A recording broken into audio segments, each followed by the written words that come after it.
Governor again today. Today we discussed bonding a little bit and trying to get our leads on the same page on that. So it was an interesting day, another good conversation that we had today. Not a lot of progress, but an opportunity to just kind of start building those bridges and lay out really a platform on how we're going to get that done going forward. So we are getting close to the end of the session here, and so these are starting to pick up a little bit more, and hopefully we'll start getting this something accomplished here shortly, so we can end on May 19th, which we're all hoping for. I like how you said building those bridges. Wasn't that what we're doing? Yeah, that was kind of good. This was a conversation, though, as Leader Johnson said, just talking about bonding along with the governor's team. What you can see from the meetings that we have been having, as the governor has been calling these regular meetings with the four leaders, and then different topics has come forward, I'm really grateful for the conversations that are taking place. I think that puts us in a good position. We know the budget implications that are ahead of us. You saw House targets, you saw Senate targets, and then, of course, the governor. But as we come together and try to wrap up this work, obviously tomorrow is the third deadline, and then we are on Easter Passover break. From there, when we come back, you'll see a lot of floor action in the House as we bring those things to a close. Bonding is something, though, that is very important to the state of Minnesota as long as we can afford it. And those core projects that we typically talk about, roads, bridges, and wastewater that have a statewide impact that connect with all Minnesotans, taking care of the assets that are owned. Those are top-level conversations. Everything's been turned over to the four chairs, the four leaders, as they continue their work going forward. But really, that's what we had in conversation today. Nothing additional to add at this point, though. Is a social media tax something you guys would actually consider on the GOP side as additional revenue? Sure. No, I mean, we're not looking to raise taxes. Democrats over the last 2 years have raised taxes by $10 billion, spent down the budget surplus. We're not going to go back to Minnesotans and ask them to dig deeper into their pockets to balance this budget. We can do that here at the state capitol by doing things right and putting Minnesotans first again. So that's going to be our approach. It sounds like the project's limited to statewide impact. Does that rule out the XL request? I would say nothing's actually ruled out at this point, but definitely everything is on the table. There's a limited amount of dollars that are available with the debt capacity that we have, as reported by MMB. $700 million is the debt capacity. So everything's on the table. The chairs have been doing a great job, both House and Senate, of hearing bills as they come forward. There's some bills in the House. They just had a press conference, House Democrats, about trying to address some of the changes at the federal level. So adding laid off by DOJ employees, federal employees, to the state's UI trust fund, a relocation bonus for veterans who might have been laid off from the VA to come to Minnesota. Is there an appetite from House Republicans, and perhaps Leader Johnson, you can speak to this too, to address anything like that at the state level, federal workers being laid off? Right now we are trying to come up with that budget and get everything sealed up at this point, and so those things, as far as moving through the House, it hasn't really come to a leadership level or a definite level at that point. Something that we're aware of, but I think we need to more focus on the fact that we have a looming deficit over our budget because of what was spent over the last 2 years. Those are things that we are addressing right now to make sure we have a balanced budget and we're out of here by May 19th. Do you feel like you're on track with the timing? We made so much of the rocky beginning, but it seems like you're kind of on pace for the most part. Yeah, and I keep hearing people talk about the June special session and things like that, but as of right now, things are looking actually pretty promising to get to that May 19th deadline for the Senate and the House. So I'm optimistic and hopeful, and I think we'll keep working towards that. For the state of Minnesota, they don't need to be putting more money into a special session. Let's get this done now. Sticking points for House budgets right now? Where are they having issues? As far as the work that are being done by the co-chairs, and as you know, in the House, this is a really great opportunity for our co-chairs to come together and to work on those bills going forward, instead of seeing all the pushback at the conference committee level, which there's still opportunity. We will still have opportunity to see things differently. But I'm really impressed by the work that is being done with our co-chairs. Right now, I know education and health are still working very, very hard on their bills as things are getting wrapped up. But they are doing the hard work. They are hearing from Minnesotans. They are looking at the budget reality, and I think they're doing a great job. Speaker to what you just were talking about, I mean, do you feel generally, broadly, like the collaboration between House DFLers and House Republicans is in a good place right now? You know, I really do think it is in a good place. We obviously are not going to agree on everything. That's a reality. But looking at where we came from as session started and then stopped and then restarted and where we're at, I think our co-chairs now in this tied situation have done an excellent job working together, still hearing from constituents and representing each caucus, but evenly. I think they are doing a really good job and something that we can be proud of. How do you close on bonding targets, and is there any concern about the Mooney bond income tax exemption being changed to the federal level? Sure. And so as far as bonding targets, there are a number of proposals out there right now. As Speaker Dameth has said, we've kicked that down to the leads and the chairs of those committees to try to figure out a pathway if it is going to be possible or not. I want to make sure that those bonds, if they are released, that they are focused on the needs of Minnesotans. That looks like drinking water, wastewater, roads, bridges, those needs that are across the state on that piece. Senator, could you maybe address where it stands now? Are you considering an ethics complaint against Senator Champion? What do you need to hear? Explain your thoughts now. We heard you a few days ago. Sure. So Senator Champion, I know there's been a couple articles about him and funding some organizations that he has some very close ties to.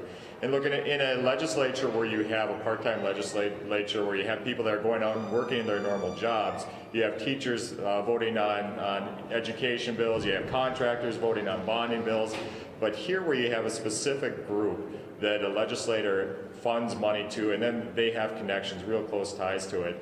We have some real concerns about that and the allegation that been brought up. So stay tuned. We're looking into that, but I think you know, as we dig into it, we might have more ideas going forward. But ethics is a possibility. Are you going to wait for them to issue their advice, the ethics committee, before you take any action on that? Stand by. We're working on that right now and looking into it as we speak.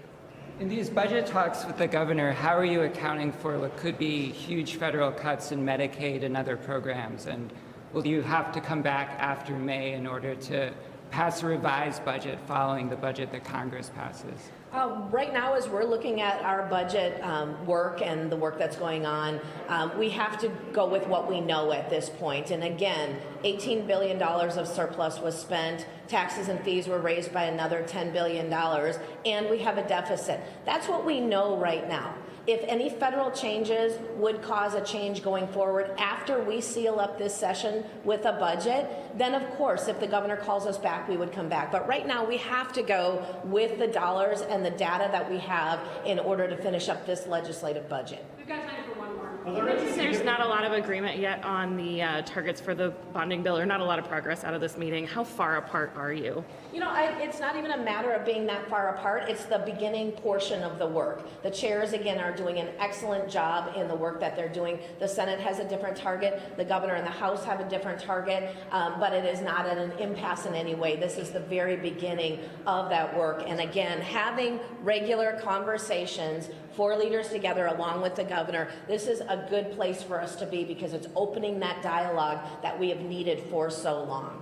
Briefly, Thank you. give it a percentage, what, that we get a pass. All right. Thanks, Chris. Want to do it as a team? Republicans first.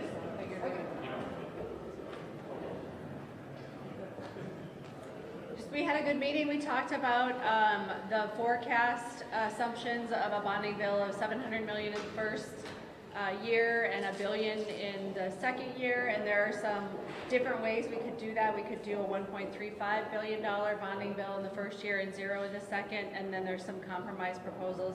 So we started to talk about what that could look like, and that's about all we went through in this meeting. Yeah, the good news from the meeting is there does appear to be a real desire to move on a bonding bill this year, which is the right place to begin. And I have a lot of confidence in the 4 chairs and their ability to begin to assemble, based on the abundance of needs across the state of Minnesota, a proposal that could find its way through the legislature this session.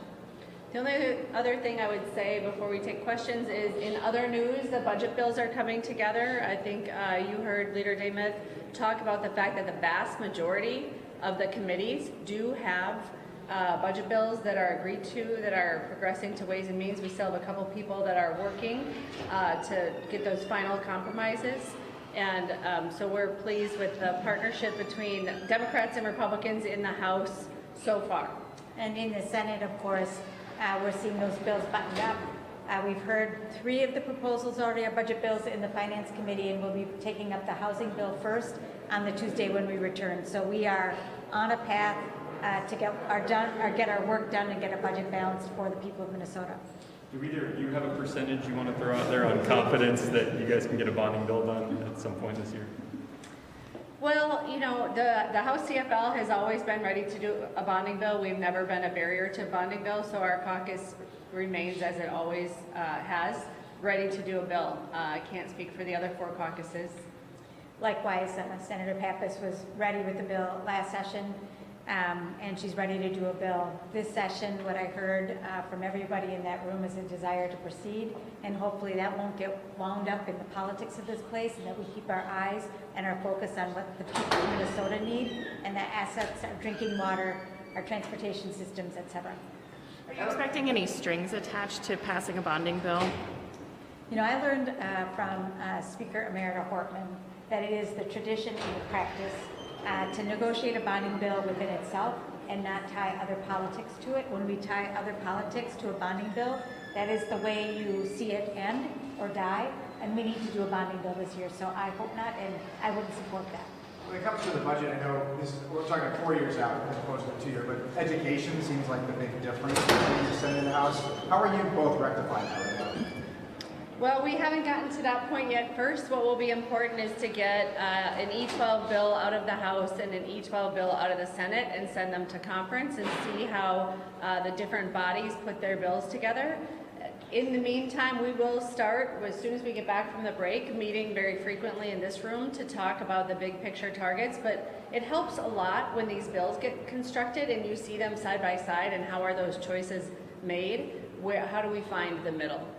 You would see, if you looked at those targets, that we approached the issue of balancing this budget in different ways, but I think it is clear that our commitment to education between our caucuses has been strong. It is why we put more than $5 billion of new dollars into public education in just the last number of years, because we believe it's so important for our communities and for our kids. Could both of you address the sort of difference in approach we saw to targets as it pertains to inflation, why you guys handled those numbers differently, and you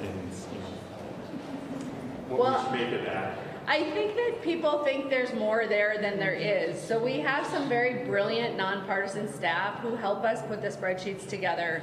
And what we try to do in the House, with the advice of the budget experts, is to display the numbers in a way that would be most easy for people to compare to the February forecast.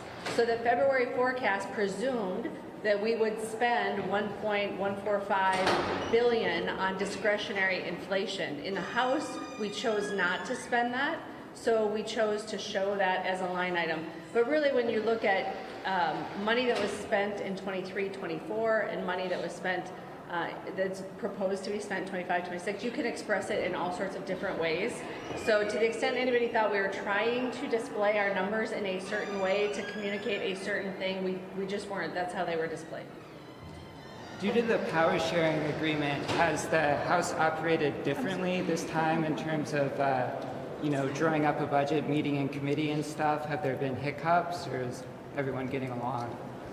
Well, certainly it is different under a power sharing agreement. You know, for the most part, it is working really well. I think I was pleasantly surprised that we had budget targets on time. That could have certainly resulted in impasse. And then I also have been pleasantly surprised at the number of bills that are complete and are being voted out of committee going to Ways and Means. We still have a little bit of work to do in a few committees. Is it part of the power sharing agreement to not include policy in budget bills? That is not part of the power sharing agreement. That is a perspective that the House DFL caucus has as a practical reality of a tied House.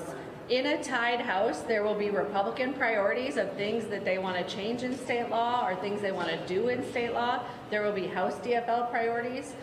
That can't happen in a tie because those policy changes or proposals will not get 68 votes. So my recommendation to the House is to put together bills that can get 68 votes. And the best way to do that is to have budget deals and not budget and policy.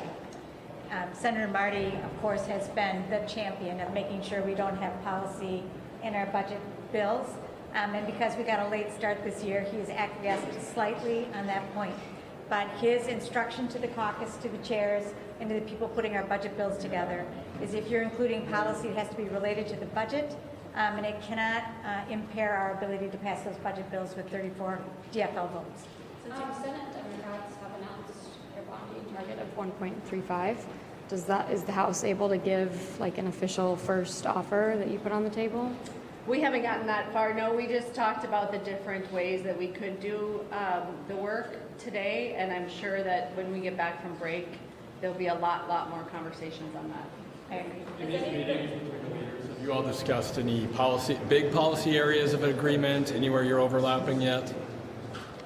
Well, we're Democrats, so we see the world the same way. We came into the House pretty much at the same time. So I think you'll see Senate DFL and House DFL committed to strong funding for public education, work on making healthcare more affordable and more accessible, and making sure that the jobs that we have in Minnesota have pay and benefits that can support a family, safe working environment, and secure retirement. Those are our values, and we're very aligned.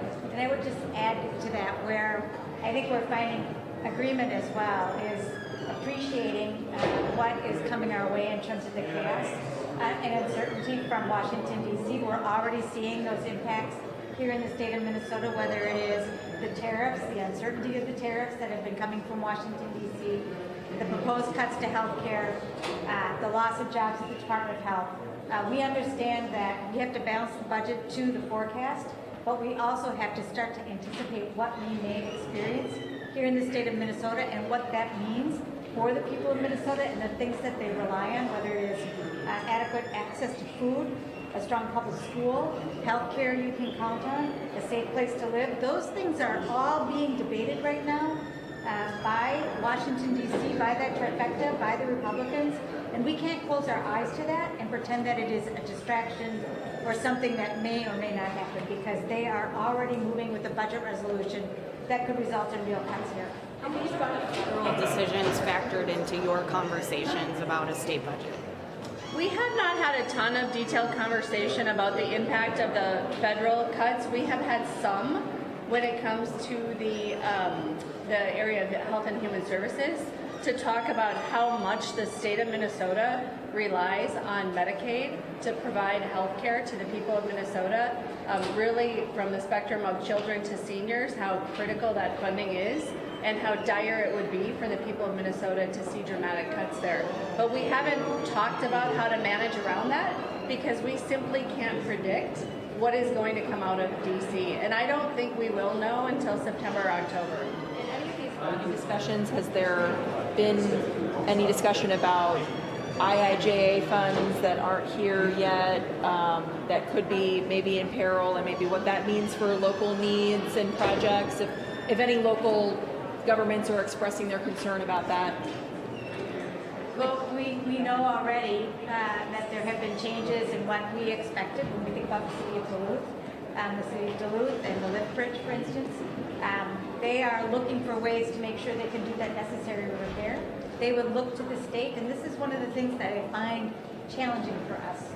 As every unit of government, school boards, city councils, counties, the state, are contemplating what is coming our way, or if they're seeing contracts clawed back or cut, we are looking to one another, and we are together going to have to figure out how we're going to proceed here in the state of Minnesota, knowing that we're all facing uncertainty and in some cases real cuts. Have you begun discussing tax increases or other ways to get revenue in order to kind of deal with anticipated federal cuts? You know, we are right now balancing the budget to the forecast, and in the Minnesota Senate, the DFLers have proposed some revenue, including a social media billionaire piece of revenue that they introduced yesterday, which will be included in the bill. I think we all understand what social media is doing to communications, to relationships. We understand that it is a challenge, and there are a few people who are making a boatload of money off of the data that we're providing. And so we have come up with a novel way to look at that and to say to those oligarchs, those billionaires, you got to chip in here because you're causing some harm. Certainly, the governor and the Senate have brought revenue to the table in the House. The House DFL and the Senate DFL agreed to neither tax increases nor tax cuts.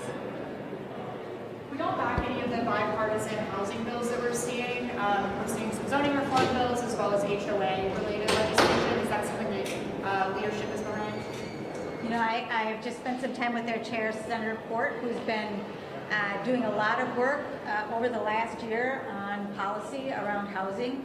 And while I think a number of the zoning reforms that she and others have been working on are going to continue to progress slowly, they do have a couple of ideas that I think could bring some relief this year that will, I think, generate support, Democrats and Republicans. Same, I've been in conversation with Representatives Howard, Kraft, and Kozlowski, and I know they continue to work to find some approaches that could get majority support.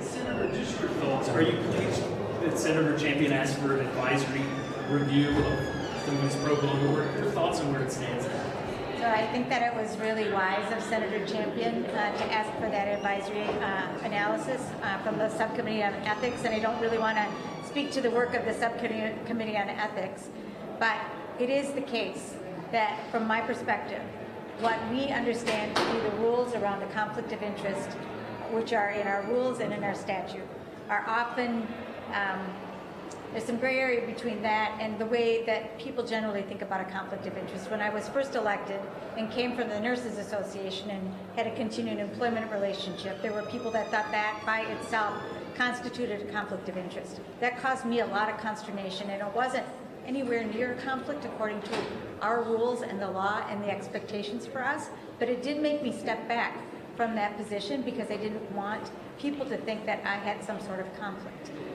And I think because we're a part-time legislature and many people have jobs outside of here, we find ourselves in that box, which for me means I think it is time for us to take a look again at what we mean as a standard on the conflict of interest, so members doing good work for the people of Minnesota don't get caught in that gray area. Should we do one more and then go to lunch? Over the break, what are you hoping to hear from folks? What do you want to tell constituents? I am really excited, and I'm going to spend a fair amount of time in different parts of the state over the break. We have a town hall in the district I represent on Saturday, but I'll be heading north after that. I was in Wilmer on last Saturday. There were 750 or so people that came to a town hall in Wilmer, Minnesota, all packed into the cafeteria at a small public school.